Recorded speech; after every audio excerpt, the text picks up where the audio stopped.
ये detail report दिखाई थी कि कैसे टॉर्चर रूम का इस्तेमाल करता था, लेकिन सेलफोन का इस्तेमाल कैसे करता था। फोन करके बाकायदा रंगदारी मांगना, लोगों को टॉर्चर करना, गाली गलौज करना।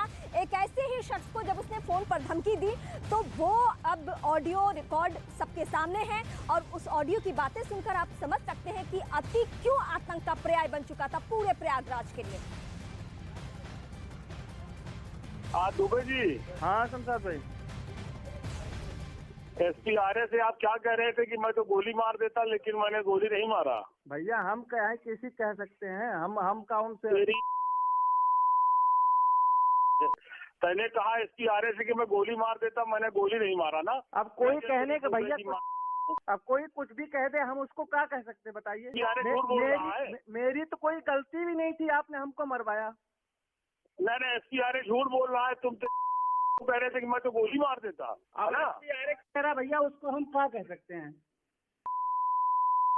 मैं तो आपसे निवेदन रिक्वेस्ट ही कर सकता हूँ।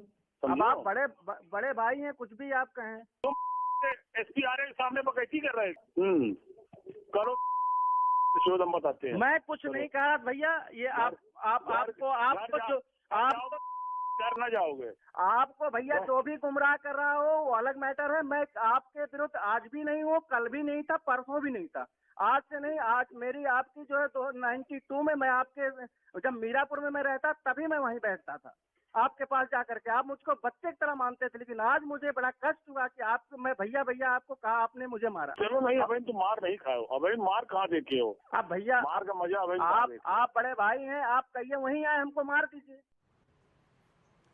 90 के दशक में शिव प्रकाश शुक्ला एक ऐसा डॉन हुआ करता था जो अपराध की दुनिया में आज भी आना चाहता है तो उसी को सामने रखता है। अब ये सनी सिंह नाम का जो शख्स है, जो आरोपी है, उसने भी यही ख्वाब देखा और उसने भी यही आतंक का पर्याय बनने की कोशिश की। और कहा तो ये जा रहा है कि तीनों आरोपियों में ये जो सनी है वही मास्टरमाइंड की भूमिका में है।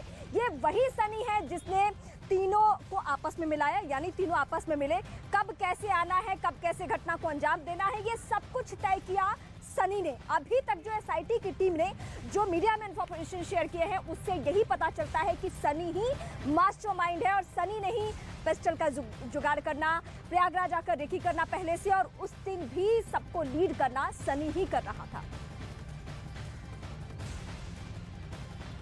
और इस वक्त एक और बड़ी जानकारी कि हमलावर जितने हैं, यानी तीनों आरोपी जो इस वक्त तक अभी पुलिस कस्टडी में बीते 2 घंटे पहले तक थे, अब उन तीनों को शिफ्ट किया गया है प्रतापगढ़ जेल।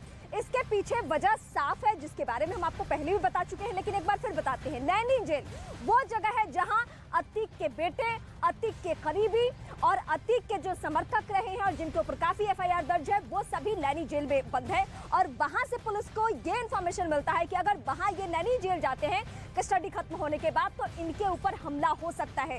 इसी अंदेशे को भांपते हुए पुलिस ने यह एहतियातन कदम उठाया। कड़ी सुरक्षा के बीच में गुप्त तरीके से उन तीनों को प्रतापगढ़ जेल इस वक्त पहुंचा दिया गया है।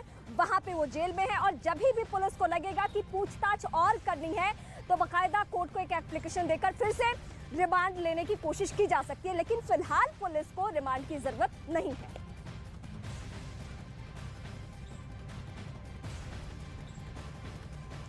शाइस्ता परवीन वो नाम जो अभी तक सामान्य से एक महिला का समझ में आता था, ऐसा लगता था कि उसकी पहचान बस इतनी है कि वो अतीक की पत्नी है, लेकिन अब ऐसा होता हुआ नजर नहीं आ रहा है।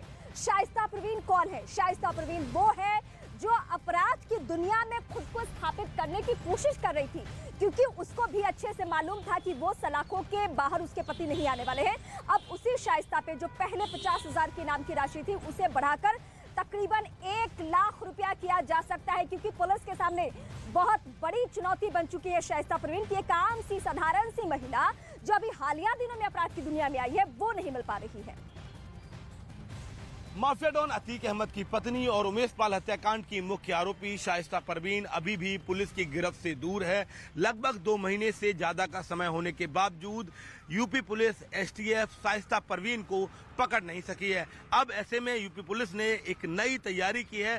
दरअसल पुलिस सूत्रों की माने तो अब प्रयागराज पुलिस 50,000 से 1 लाख का इनाम बढ़ाने वाली है। शाइस्ता परवीन पर अभी तक 50,000 का इनाम घोषित किया गया था, जो अब प्रयागराज पुलिस 1 लाख करने वाली है। ये प्रस्ताव आला अधिकारियों को भेज दिया गया है और जैसे ही उनकी मुहर लगती है उसके बाद शाइस्ता परवीन 1 लाख की इनामी हो जाएगी। हालांकि एसटीएफ, यूपी पुलिस लगातार शाइस्ता के करीबियों, रिश्तेदारों पर दबिश दे रही है। अब इन तीनों आरोपियों के बारे में एक और बड़ी जानकारी देते हैं। वो जानकारी ये कि इन्हें पहले से मालूम था कि दोबारा जब अतीक को लाया जाना है तो हम क्या कदम उठाएंगे। फर्जी आधार